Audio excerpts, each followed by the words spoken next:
I see myself as a ponderer of the cosmic horror of infinity.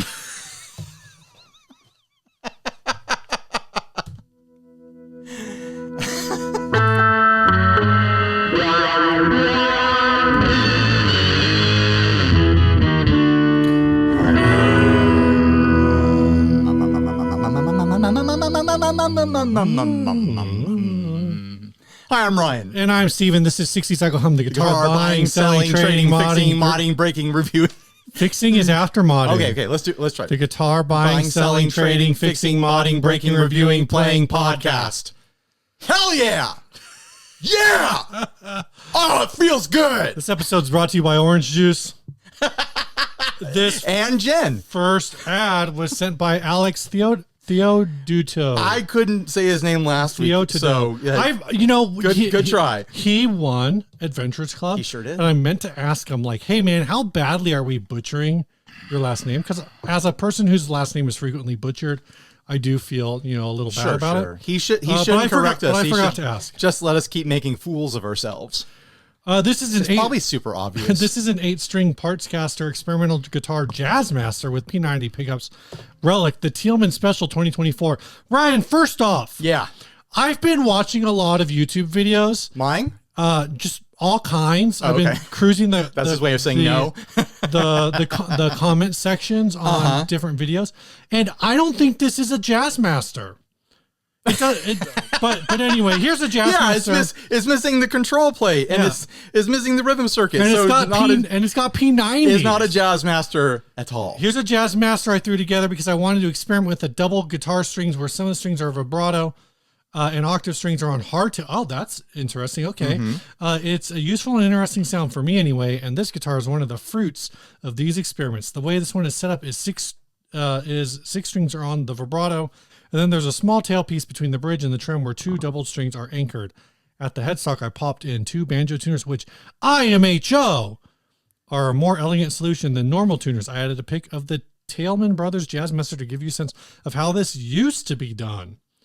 Other than that travesty, this guitar is sort of normal. 2 P90s have a nice cutting sound. Trem works smoothly and feels solid. Check the video to hear how it sounds. It can do a nice electric 12 impersonation into pitch, but can also be normal if need be, a fun way of getting some interesting unexplored textures. A lot of the parts on this guitar are old and show their age. The body has some chips in the finish, but is in pretty good condition.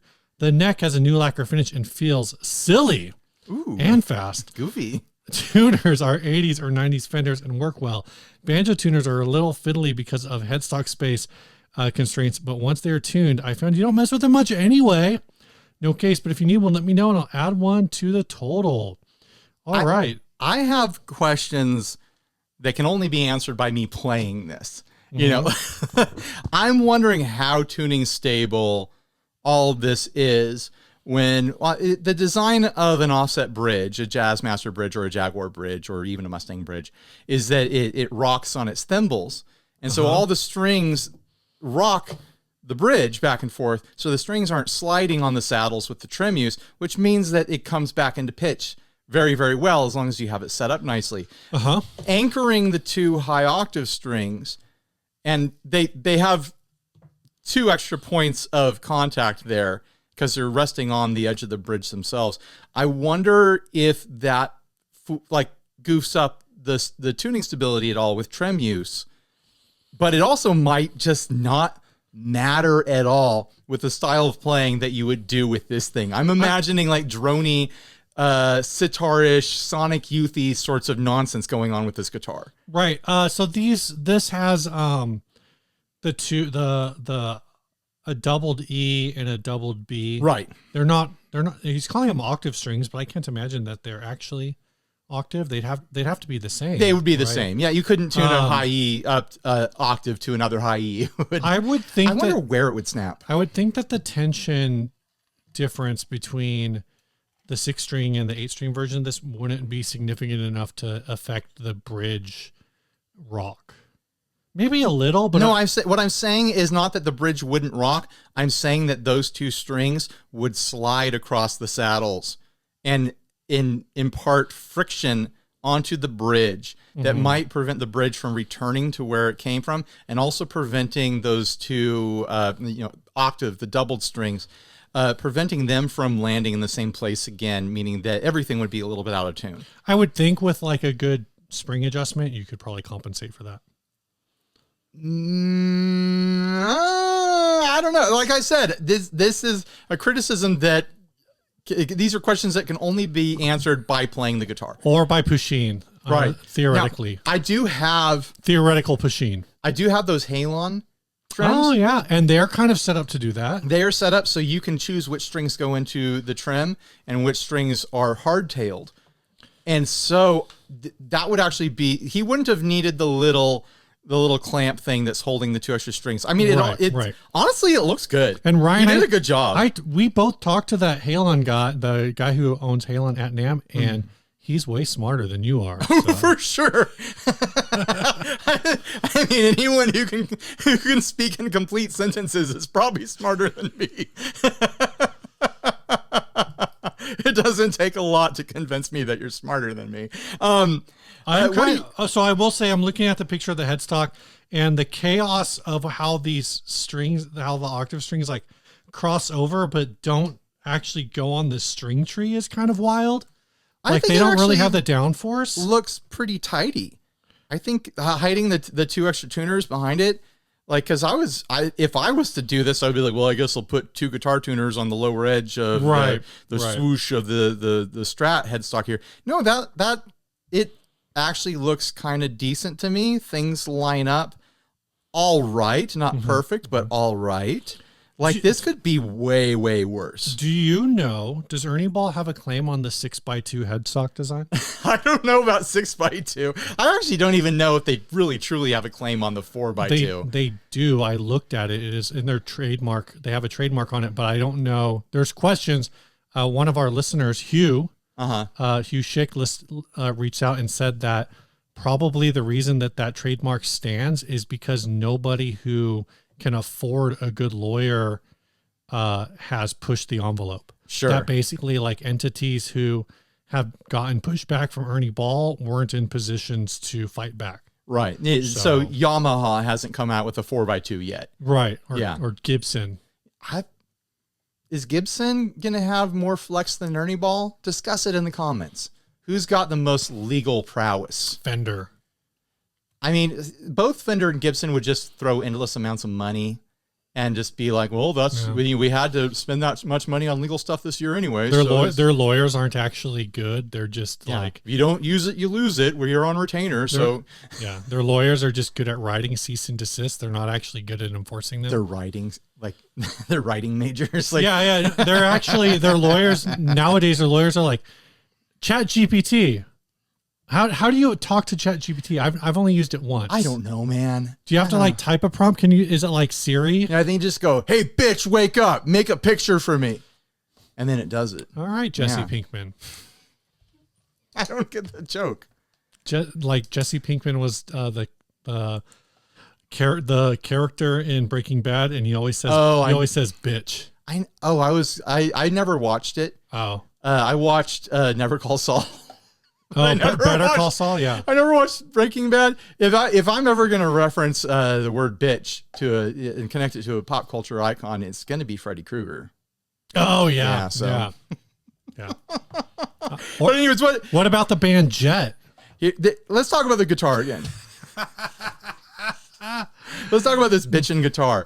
What do you think this started as?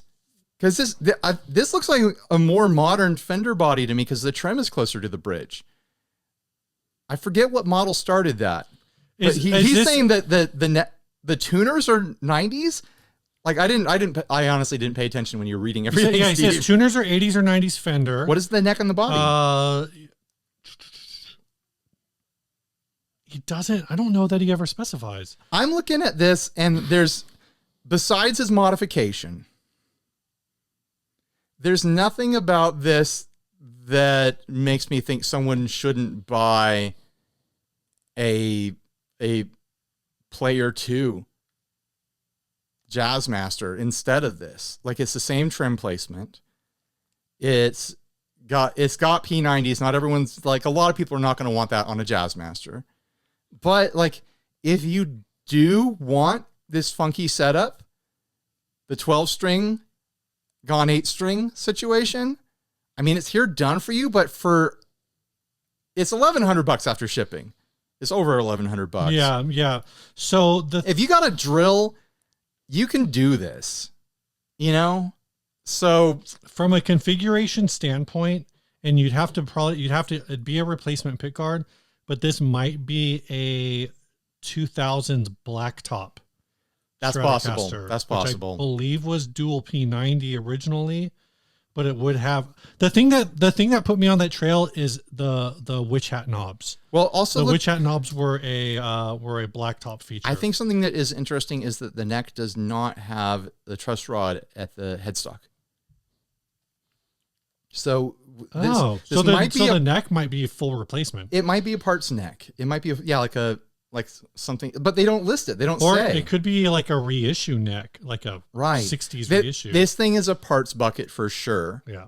But everything that's here, you've got to want it all to pay this price. You have to be excited about this, and I just can't see a lot of people being that excited about this. I think it's very interesting. I think it's cool to look at. I want to try it. I want to know what that's like. But yeah, I'm having trouble imagining this thing going for $1,100 when you can get a player 2 that'll get you pretty close to your starting point, and then you can do your own mods for $800, with their 830 or something like that. You might say you can go your own way. You could go your own way.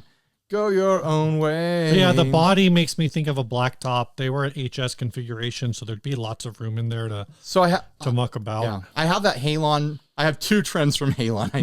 I keep meaning to do upgrades to some offsets around. Are they here upgrades or side grades? Those will be upgrades, I think. Okay, those will be upgrades, and the guitars I'm going to put them in.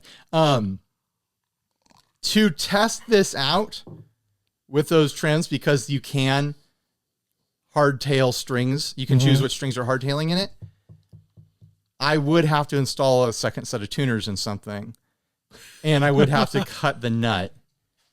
So I'm not sure that's going to happen, but maybe I might try doing the thing where I alternate strings, or be like, everything within the A shape, the DGB is going to be trem friendly, and everything is going to be hardtail. Just put 2 strings through the same tuner.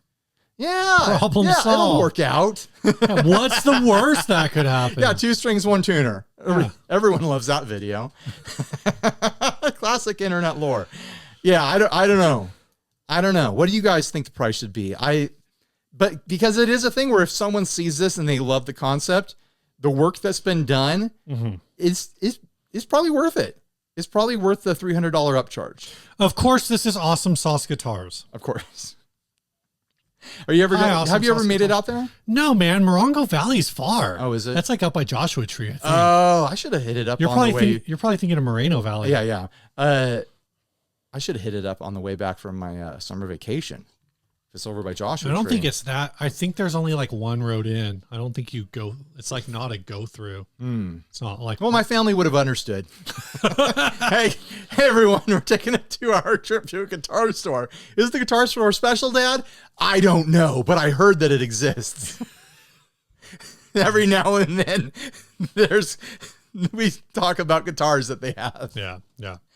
Oh man. So, what next, Steve? What should we talk about? What's next is, in a little bit, we're going to open some mail. Okay.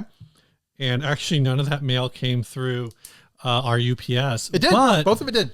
Oh, but no. Okay. The ones we're opening next week. Yeah, next week. Those came from our UPS. But we did renew our UPS box. We do That's right. The annual. Is that correct? I pay it because it's a little cheaper to do it yearly. And come on, we're not going anywhere. Yeah. So I pay for a full year. It ain't cheap. Could you imagine, like, the day after you pay UPS, I'm like, Ryan, I just want to let you know, we're done. Fuck you. I'm never doing this show again. I quit. I hate guitars now. I'm done. This is a very vulgar episode.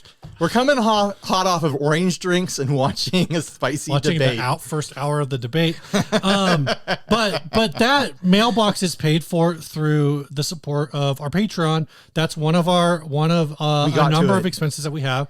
So this week I want to thank Jeremy for joining us at the $5 level. He will get on my list of people to ship to when I do my next shipping run. And because I am not personally Amazon, I'm much more like those 1-800 numbers you called off of Cartoon Network in 1996. Do expect 6 to 10 weeks for delivery. I think even that's being generous. It's more like you're ordering from the Sears catalog in 1942. You just ordered a log cabin and a dollhouse, and the log cabin's going to get here first, and your daughter's going to be like, "Dad, where's the dollhouse?" Yeah. But I do.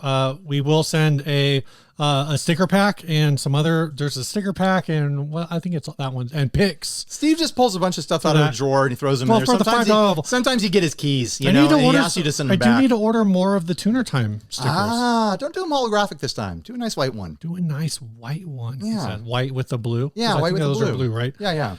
So I'll do some more of those stickers. Also, did you mention what we pay for the UPS box? Like, I don't know. Let's make it $360. It's something like $383. Wow! I put it into the budget. Wow. Oh, I took it out of the budget like an hour ago. So it's not cheap. So, but it's worth it. And the Patreons make it possible. Yeah, of course, you're also paying for the WordPress. You're paying for StreamYard when we use StreamYard. Yeah. You're paying for...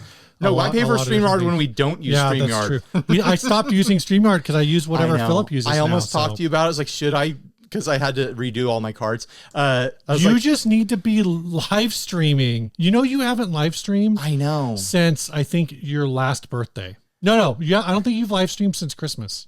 I need to cancel it, but it has like a bunch of stuff that makes it easy to start it up right away. I mean, maybe I'll start live streaming without Philip. Just when I do. One of the things I should do to force myself to edit is I should live stream while editing. If you want to, that sounds like a really distracted thing to do. But if you want to, go for it. It's horrific, but it's like people do that on Instagram. I see it all the time. I guess. Anyway, I should probably cancel the stream. Lots of things that we do that are lots of fun. Through the Patreon. So thanks everyone who supports it. Even at the $1 level, there's going to be a scroll at the end. And if you just want to sign up for the free, you'll get notifications for when things go live on the YouTube channel. You know what? I wanted this to wrap up, but Steve is right. If you're ever bitter that you don't get YouTube notifications because YouTube doesn't do well with notifications sometimes, I publish every single video when it launches to the Patreon, and I set it to all members. So if you just sign up as a member that you're not paying anything, it's just a free notification service. So you can just go to the Patreon, sign up paying nothing, or just follow us, however it works, and you'll get, whether it be email notifications or however you set it up, but you will get notifications when I publish new demo videos and stuff. Ryan, YouTube fails you. Ryan, Yeah, Steve. This episode is brought to you by Chase Bliss. That's true, Steve. Have you chased any bliss lately, Ryan? I've been chasing so much bliss. I caught all the bliss, and then it slipped out of my grasp, and it ran away, and now I've got to catch more. You got to catch more. If you want to catch some bliss, they make pedals more creative than you are, and you can head on over to chasebliss.com and check out their wide selection of pedals. And if you're in the U.S., check out their U.S. only stuff that they might eventually run out of, because they got kicked out of the EU for certain pedals for having dangerous chemicals in their pedals. You're not supposed to eat them. Yeah, I don't know if you guys know that. You're not supposed to eat the pedals. So, I appreciate environmental regulation as much as it makes sense, but that one feels like, I'm sure it makes sense somewhere along the line. That one's just rough because it's like one single component. I know. They've got to be working on a fix for that. Yeah. Okay, next sponsor, Steve. This episode is also brought to you all by TrueFire. TrueFire wants you to know that their best deal on a whole bunch of lessons is their annual sign up. You get a good discount. They got thousands of these things. Thousands. And you can access them all. You can learn everything you want. Yep. The annual sign up is the absolute best deal. And you can click our link down below to learn more. Think about why you watch this show week in and week out for almost 11 years now. It's because you're a masochist. It's because you enjoy learning. You enjoy the feeling, the sensation, the goose pimples you get when you learn something new. Imagine if you could go over to TrueFire and learn something you've never learned before on guitar every single day, every single hour. You could stay awake for 24 hours for an entire month and learn something every hour for an entire month and never run out of stuff over there. And then you could keep going. You could never sleep and keep learning every hour of every day for years because they have thousands and thousands and thousands of lessons. Your goose pimples will be 3 feet long. Imagine the feeling. You'll never be able to come down from that high. I don't know if that's anatomically possible, but go click the link below, check out TrueFire, and enjoy. Like, their lessons are great. Yeah. Ryan. Yes, Steve. This ad. That might have been the best sponsorship of my life. That bar is set so low. I'm looking at my phone. It's not on my phone. It's not on your phone, idiot. I'll explain. It's on the iPad, I'll explain Steve. why it's not my fault. It's in the computer. Snarling Dogs Bootsy Collins signature Fuzzwall, $240 today for your consideration. A Snarling Dogs Bootzilla. This is Bootsy signature Fuzzwall. It has an outrageous amount of options on tap and sounds awesome. This example is in very good condition, with the only mark of note being some light tape residue along the side. If you have any questions, please feel free to ask. Thank you for looking, and have a great day. I don't know. I remember this one coming out, but I didn't realize it came out with that so it has many. the Snarling Dogs logo with the Bootsy star glasses. So the Snarling Dogs Wahs are the sort of thing where I would just collect every one that I could if I was a rich dude with unlimited space. So I had a gear barn somewhere or something like that, just a gear storage unit where I could just collect things to collect them. I would collect all the Snarling Dog Wahs just because they're all so cool. They all have like rotary knobs on the sides that give you all sorts of different settings. There was one I tried when I was a teen at the old Guitar Center in Grossmont in their old building. Oh, and No, it was in the San Marcos location. Now they're okay. All right, having to backtrack. But Ryan's a liar. I'm a liar now. But it just had this rotary switch on the side that went from like shaft to so-and-so to so-and-so to like Kurt. It had like 5 different options of different like iconic sounds. I just remember it being so cool. The big old footprint thing on there. And I just had the thought as you were reading the copy for it, when I was 14 or 15 looking at these things, these were like $119 or something. Yeah. And that amount of money might as well have been $1,000 to me in comparison to me looking at this now for $239. It's variable, but some of these are like the blues balls. Right. The blues balls is $150.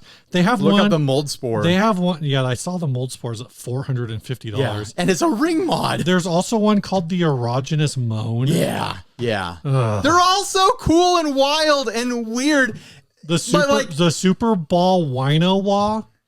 Is wah still a thing? It feels like wah needs to come back. Like, music has shifted to be a little bit more soft, maybe a lot more soft on guitar. And then when you get people playing guitar as the main part of the music, they're more doing the Tim Henson double virtuoso, hand tappy sort of like modern mathy sort of thing. Maybe I'm using the wrong words here. Correct me if I'm wrong. I'm wrong close enough. Close enough, right? But like, we need to like, I just want to hear a song on the radio, a new song that's just got like some funk wah to it. I want it in the groove. Like, yeah, sure, metal wah is fun, whatever. But I want to hear it in the pocket, just throbbing. And I want wah to come back as like a guitar trend again. Remember a couple of years ago, we had the year of the phaser or whatever. It's time for the year of the wah. 2025, builders, get on it. Year of the wah. When was the last time a wah made the news? Vertex? That was like 10 years ago. No comment. Let's do it again, is what I'm saying. Ryan, let's do wahs would again. you pay $240 for this? You know, if I was a collector, that'd be a no-brainer. It's a Bootsy Wah. It's at Guitarmony in Hackenstown. You know, I would take New this. Jersey. If I owned this, I would take this with me to NAMM just in case I ran into Bootsy, just to get him to sign it for me. Right. There was I walked behind Bootsy, like arm's length away from him at NAMM like 4 years ago. But you didn't have a Snarling Dogs Wah. I didn't have this from the So you sign. didn't have a reason to talk to him. Billy Cardigan got George Clinton to sign his CPAP machine. And then the insurance company took back the CPAP machine. And then George Clinton found out and he's like, send me your new CPAP machine so I can sign it. I could have gotten Bootsy Collins to sign a Wah. George Clinton's out there signing CPAP machines, Steve. He was right in front of me. Just handing people rant like, hey man, can you sign? It was amazing. That's a beautiful NAMM moment that I'll never forget for the rest of my life. Billy Cardigan's CPAP signed by George Clinton. Someday Ken Burns, someday the reincarnated corpse of Ken Burns is going to be doing a documentary about guitar podcasts, and I'm going to be an old podcast vet sitting in a wheelchair. I was right behind Bootsy Collins, and I saw George Clinton at the Parliament Funkadelic sign Billy Cardigan's CPAP machine, and no one's going to know what the hell I'm talking about. Okay, Grandpa, time to go to bed. It'll be in 30 years when I'm a senior citizen. Oh my gosh.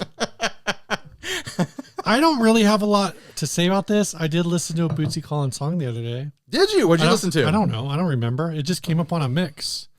I'm afraid to tell you that if you were listening to Grooves in the Heart, it wasn't that song. That's not Bootsy Collins on the track. He's just in the music video. It wasn't that song. Yeah, I'm sorry. Sorry to break it to you guys. Wow. Groove is still in the heart, though. Ryan, do you have anything else to say about this? It's hard to not to listen to a Bootsy Collins song because he's on all sorts of songs. That's true. I don't have anything else to say. Oh, I do have a Wah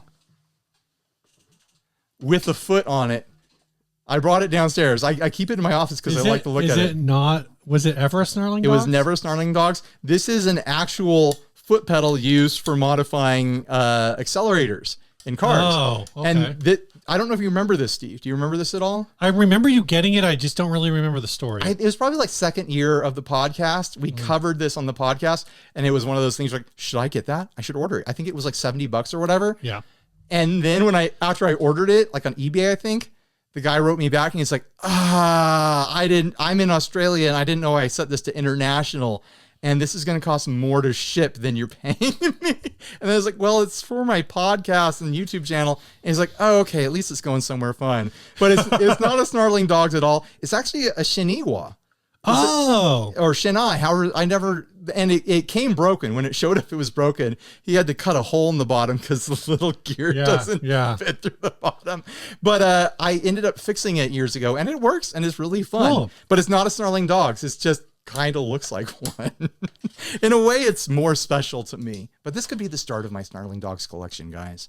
We just paid $383 for the UPS box. If you have a Snarling Dogs pedal that you don't want anymore, you could just send it to me and I'll collect it, I guess. Yeah, the address is down below in the description. If you wanted to send don't do it, guys. I'm joking. Don't do it. But it would be... do it!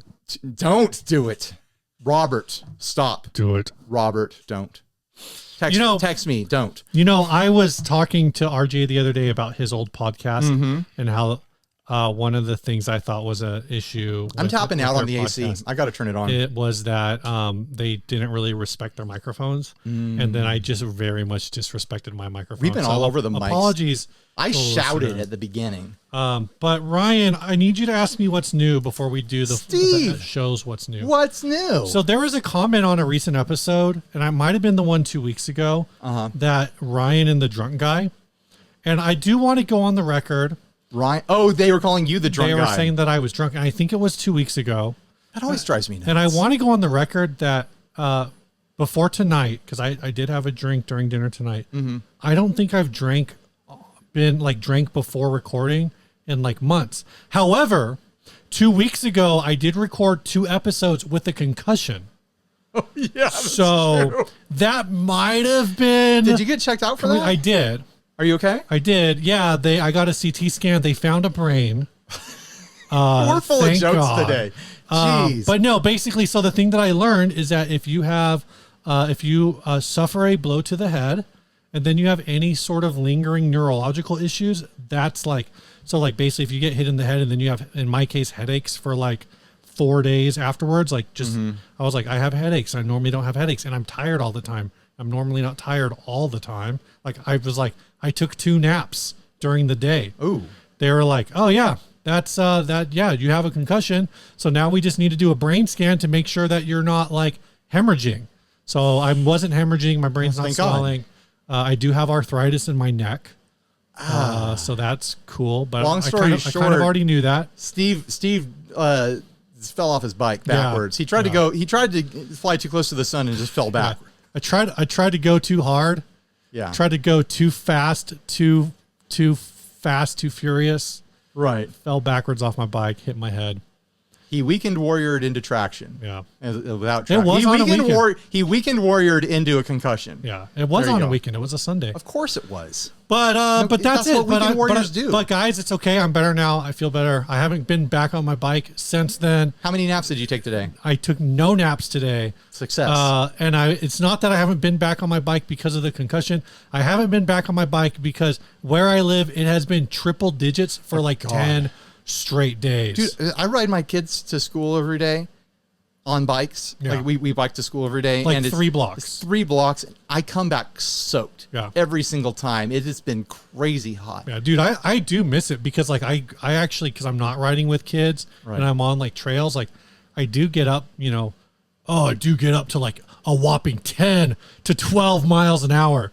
But like it's nice. Like even when it's like in the 80s, it feels good. Yeah, yeah. But in the 90s, I'm like too worried about dehydrating and passing out. There's a certain heat where it's like it doesn't matter if it's 60 or it's 80 because I'm gonna get my blood flowing and I'm gonna have like a big old greasy sweat going. I'm gonna be hot no matter what. But when you get like above body temperature, it's a whole other game. The day I bought my bike, I brought it home and I just like I had not owned a bike in like 10, 12 years. Yeah.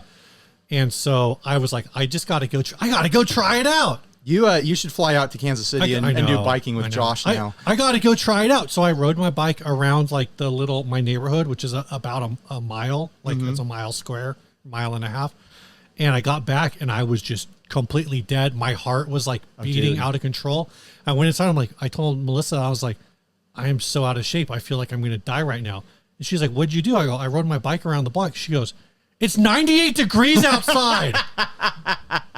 And I was like, yeah, but I got a new bike. I went through, when I got my new bike, because I got a bike like 10 years ago, 15 years ago or something like that. I was like, I'm going to get myself a decent mountain bike. I'm making adult money. I'm going to get like a mountain bike that my parents didn't buy me when I was 18. So I got, like a low tier Trek, nothing too fancy or whatever.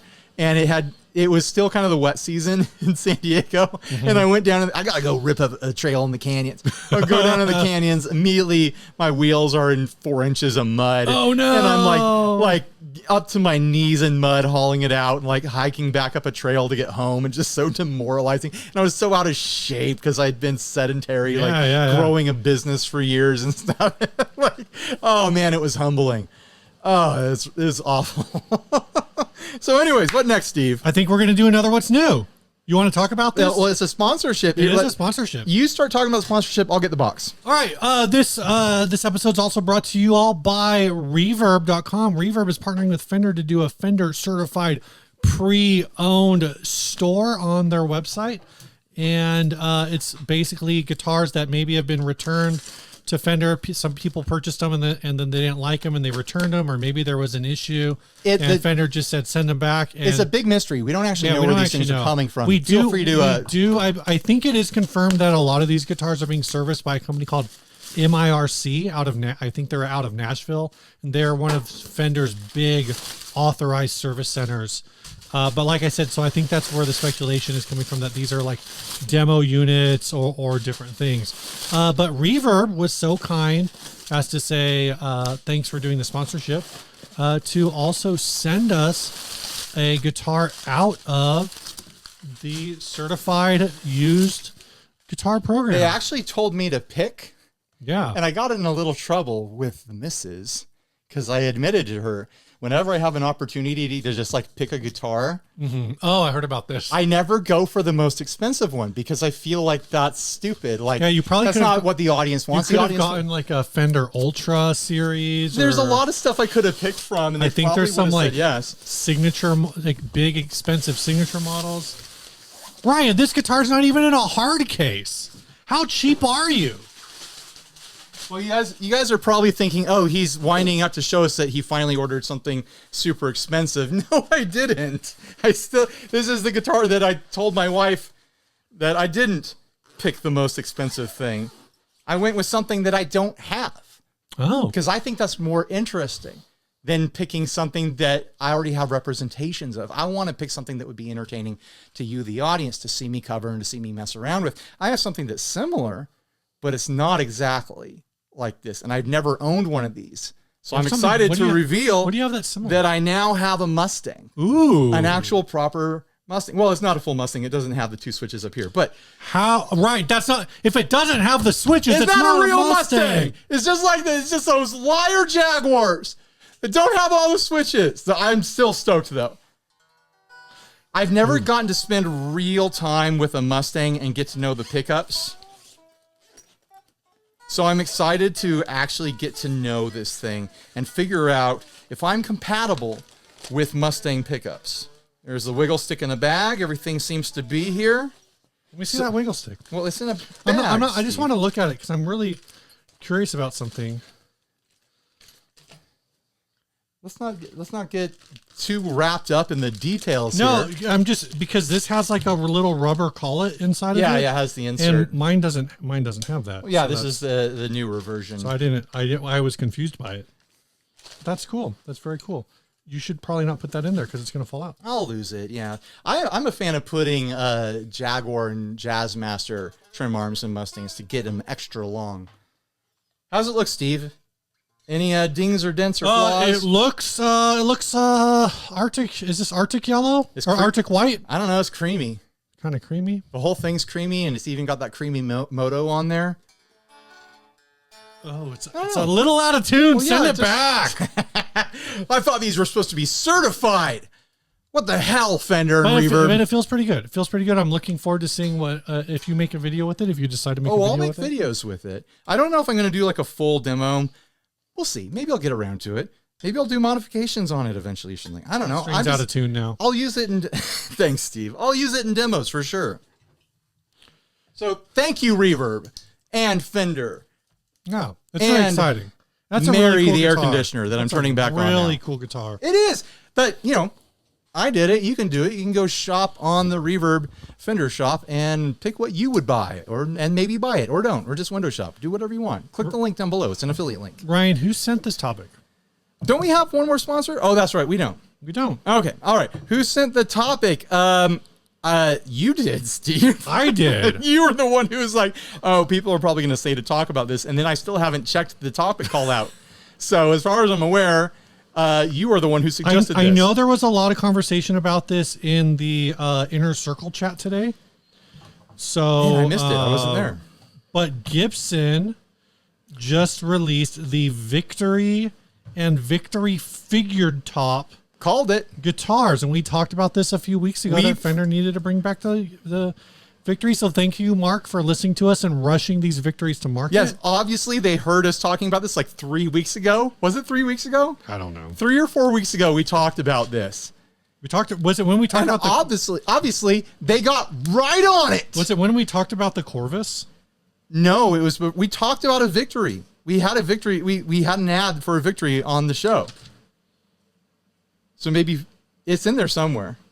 I know. I'm looking. I know we talked about this, but anyways, Gibson got right on it. Obviously, they listened to the podcast. Obviously, they saw us talking about the Victory. It was episode 537, so it was 10 weeks ago.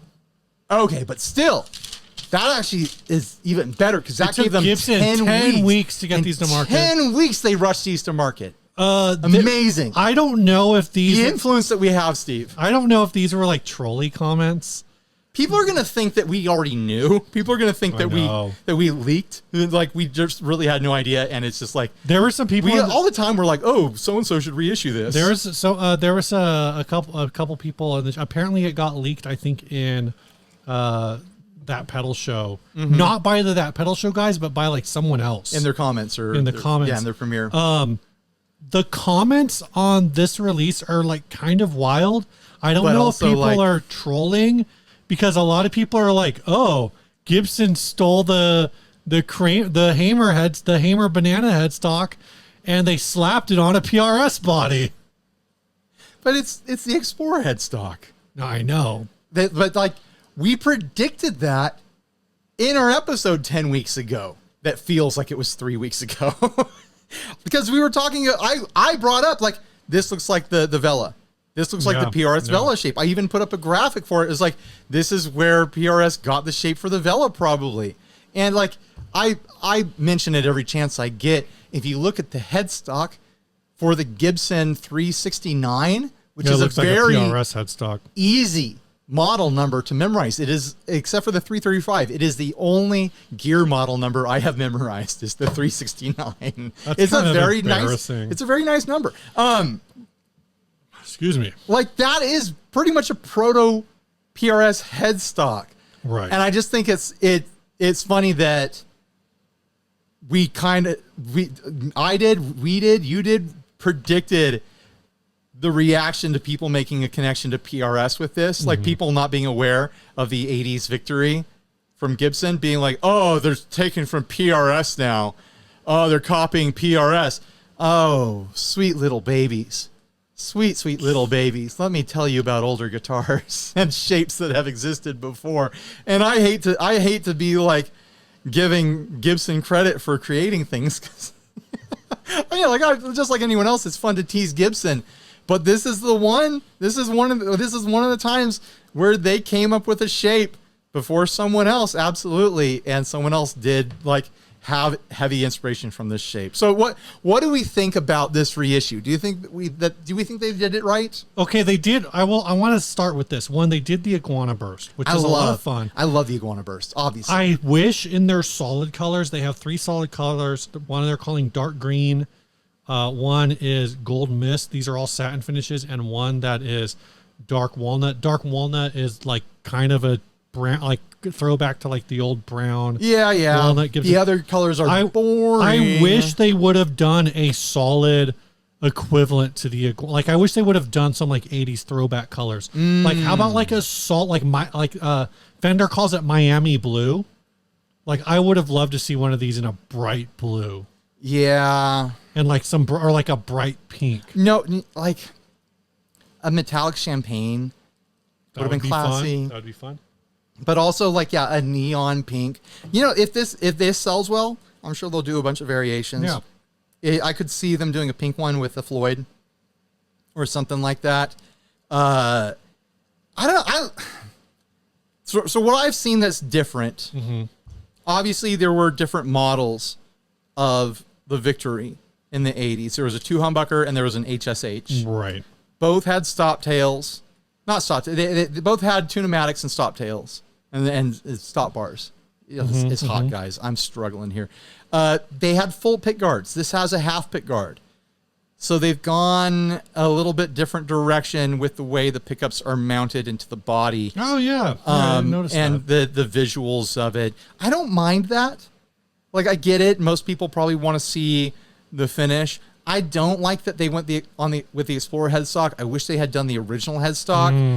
Yeah. I don't think that's a matter of them saying, oh, we can't do the tooling. Obviously, they can do the tooling. I think it's them making a decision as to what they think people will buy. I think they assume a lot of people will be adverse to the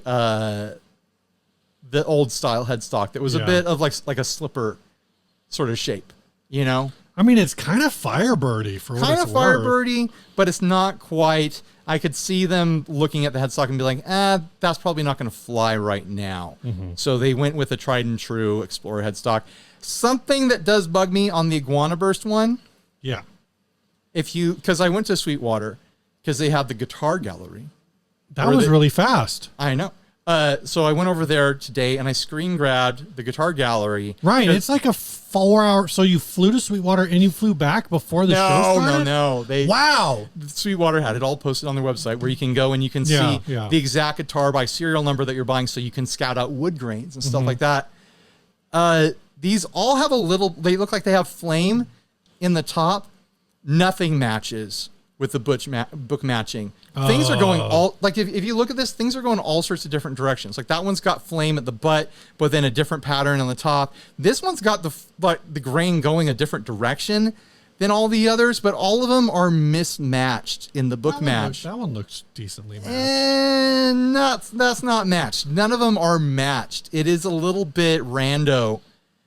And I'm wondering how obvious that'll be in person, but this is definitely a guitar that I'm looking at it on Guitar Gallery, where you're either going to want to pick the grain in person by going to a store, or you're going to want to pick a retailer like Sweetwater that shows you actual photos of the actual guitar that you're actually going to buy, so that you can be kind of choosy about that grain. Because some of these I would be cool with, like 218-440-288.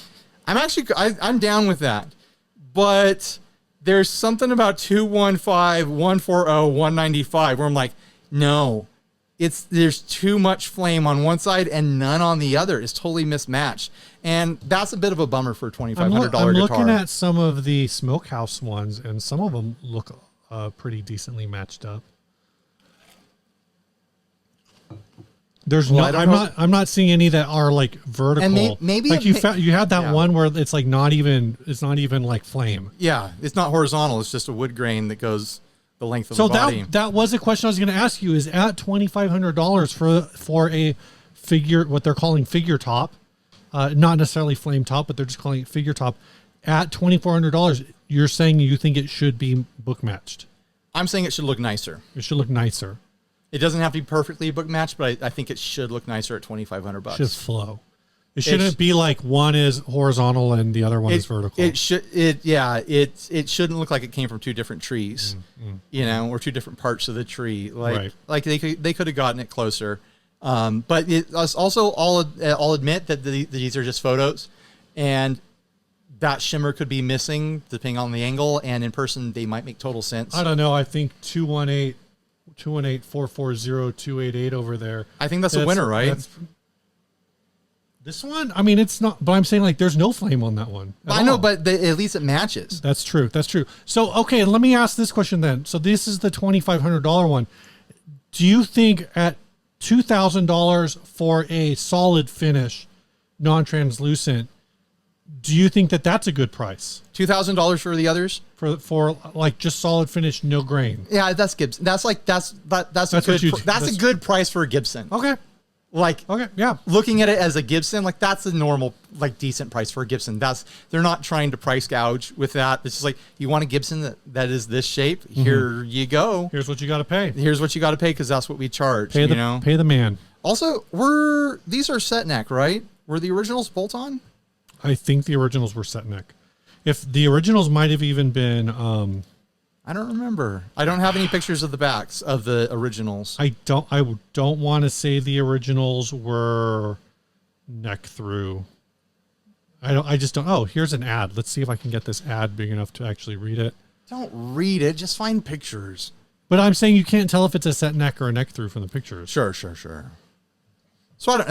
we already know that people have bought them. We do? Yeah, people in our audience. So I think it might have been Sassy. Correct me if I'm wrong, Sassy. I think Sassy, he caught the leak, and he was like, I already contacted a retailer and ordered them. Oh, gotcha. So there's people out there who are pumped and already buying them. Yeah. I don't know how well they'll sell. I think they're just setting it. I think they sell well enough. Trombley probably has one in every color already. Yeah, but he's going to flip them, and he got some sort of weird deal on them, and like... Yeah. He bought 12 of them. Yeah, and he's saved like, $1,000. I don't like the chip on this one. I'll sell it at an upcharge. I haven't watched Trogly in years. What's he like now? I don't know. What's he like these days? I don't know what he's like anymore. Is he still trogging out there? I hope he's still trogging in the free world. All right. Do we have anything else to say about this? What's another shape that we talked about the katana? Was it last week, 2 weeks ago? Yeah, if Squire comes out with a katana reissue in 9 weeks, we're going to know that everyone's paying attention to us. We did say that we did talk about the Gibson Corvus not too long ago. Ooh, if they redid that one. What else? I mean, what other shapes are out there that people aren't making that maybe they should? Y'all let us know. I want Yamaha to get back into SGVs, baby. Yamaha. Do me a modern SGV. I agree. Yeah, Samurai headstock and all, Give it to me. This last ad. Are you ready to do this last ad? I'm ready, Steve. Let me make a timestamp. We're doing the boot. We did Bootsy, now we're doing the boot. It's the boot episode. Keegan Nugent. Unfortunate last name. Custom made boot guitar in Bainbridge, Georgia. You know, be proud of your last name. Don't let someone else ruin it for you. There is no details on this guitar, but it does say Musical Harvest on the headstock. And it does say Sugar Man. We know this is a good boot. guitar because this is $2,900. It's worth more than those Gibson tributes we were just looking at. Yeah. You think this plays better than a Gibson tribute? No. That took way too long, Steve. All right, go ahead and read anything there is to read. I already did. I read it all. There's not a lot here, which is wild for an ad that wants you to pay $2,900 for a boot-shaped guitar. It's got a nondescript pickup. It could be, you know, something really fancy. It could be from GFS. That neck pickup has got to be GFS or some sort of eBay sort of thing. It's one of those gold foil P90s. This Telecaster ashtray bridge is hella like, this is in Georgia, but it looks like it's been sitting in a warehouse in Long Beach for about 5 years. It's not It is pitted. bad. It's not. It is. Maybe it just needs to be wiped up. Maybe that's probably all dust. came off of another guitar. It's dirty from, you know, kicking shit in the field, Steve. It's a boot guitar. It's a boot. It's been walking around. What else can I say about this guitar? It's not very ergonomic. The headstock is a disaster. The headstock, the way the A string comes off the nut is atrocious. Yeah. Oh my gosh, I'm not a big lover of string trees, but you need them. Oh my gosh, this guitar needs string trees just to guide them. Full-on string butler. Why did they do this headstock headstock bind the shape? nut so bad. Why did they do this? I think they bought this. I think it was. But someone made it, and why did they do this? What is musical? Is musical? It's not Harvest a thing? It's not even a good boot shape. Like, it looks like it was cut out on a scroll saw by a high schooler. Sorry if you're the one who made this and I'm insulting you, but you know what you did. You know this isn't fine woodworking. Ryan, we might be assholes. Great. Did a child do it? I found a website. No. Musical Harvest Guitars, custom guitars created to give back. Oh no. Thankfully, reception is so shit in your garage. I can't. Oh, there it is. Now it's open. Musical this is the most vulgar episode ever. No, it's not. Mothers, don't let your children listen to this. Mothers, don't let your children grow up to be podcasters. Basically. This is a company in Arizona. I wonder if this is the same. So is this like an auction guitar to raise money for sick kids or something? I don't know. They've been going since 1993. I mean, even if this guitar is the right price, because every single dollar is going to the right cause, the exact right cause, where no one could ever be critical of any part of this. This guitar is not worth $2,900. I think most people could do a better job making a boot guitar out of a part's neck and a chunk of wood. I lost the Wi-Fi. This isn't opening. Stop trying to learn, Steve. Just let people murder us in the comment section because we're assholes for criticizing this beautiful contribution to our society. No, there's a boot. This is the guy, because there is a boot guitar. There's a bunch of boot guitars on here, and a banana. Is that a banana guitar? There's one that looks like a banana right there. I see a banana. It says, many Musical Harvest guitars are played and signed by celebrities, bands, or musicians, which only increases the value of the guitar and helps to raise more money for a particular worthy charity. The winning bidder gets an amazing one-of-a-kind design that is really a musical piece of art, personalized to be cherished for years to come. This has made Musical Harvest guitars a perfect way to raise money for that special charity. So here's the thing. This listing is not for the charity. Correct. This listing is for someone selling something that they bought at a charity auction or came into owning, and they looked up the value and found out, oh, this went for auction. Yeah. For $3,000. But they missed the part where that's because this guitar was an excuse to funnel $3,000 into the pockets of sick kids or something like that. Right. This guitar is not a $3,000 guitar. This guitar is I'm going to call it a $180 guitar. Do you think that's fair? Yeah, it's probably fair. And I did want to say this, and this isn't to toot my own horn. There's the Caroline Meteore Reverb. It's $190. You can buy it direct from Philippe. I paid $700 for one. Yes, you did. It is a one of a kind finish of a production model pedal. So maybe I could recoup a lot of that to the right person as a limited edition. But I can't imagine being like, I paid $700 for this. Oh, and it was a charity. I should say it's a charity auction. I can't imagine trying to be like, I paid $700 for this. So whoever I sell it to, I want to get all my money back on that. Right. Like I could say being like, maybe realistically, I could maybe say $400 to justify the fact that it's a one of one. And you might find a buyer. And I might. But a lot of people would be like, but I don't really want to pay that much for a one of one. That's actually a pedal that's well known to function well. Yeah. In a one-off color.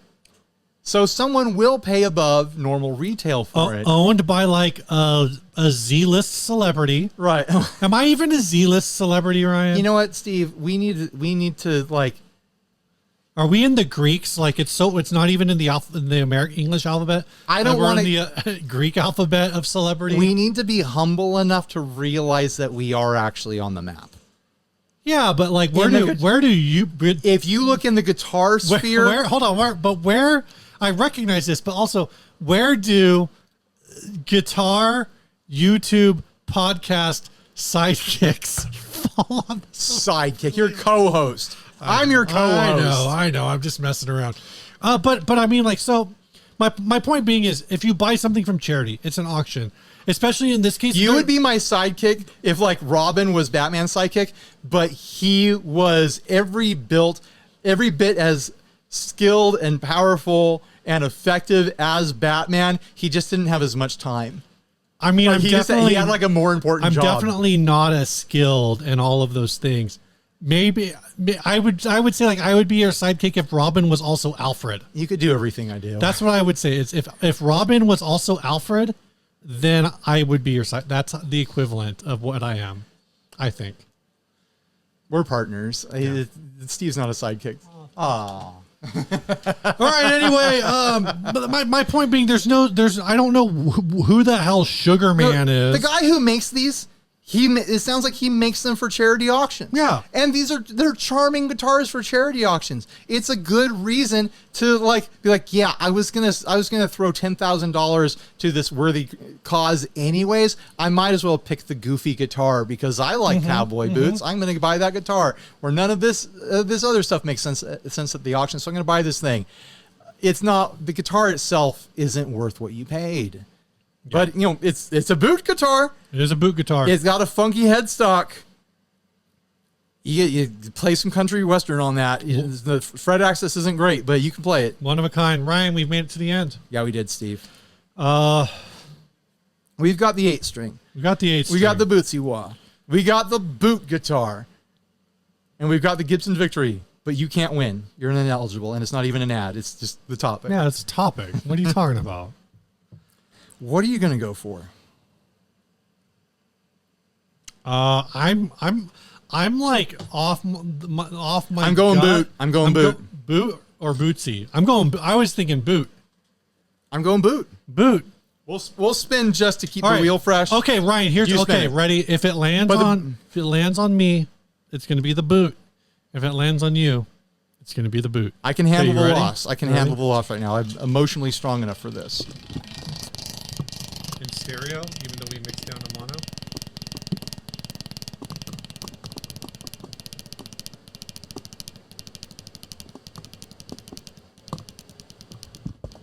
The suspense is killing us.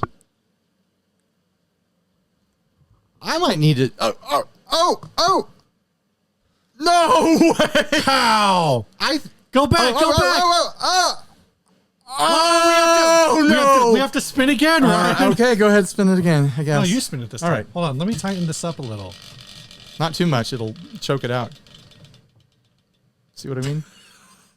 Oh, there you go. I rigged it. Yeah, Steve cheated. All right, congratulations. He's a cheat. Keegan Nugent. Everything he did was wrong and a lie. I don't trust him. He's ruining the podcast. The podcast is crumbling around us. This song was sent by James Tippins. He says, "Hi, Ryan and Steve. I'm a longtime 60 Cycle Hum fan from the beginning. My name is James Tippins. I've played in many surf punk spy surf, and punk bands. The song is one we did live at rehearsal for the fabulous Planktones, named Man from Planktone. First spy surf tune I'd ever He sent written. stuff before, huh? Yes. Yeah, I remember the name of the Planktones. Put a YouTube link to the video. My YouTube is under Spidars for James Tippins. Again, I'm a huge fan of all of 60 Cycle Hum stuff on YouTube. Yeah, we'll name 3. Love Ryan's.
Excellent.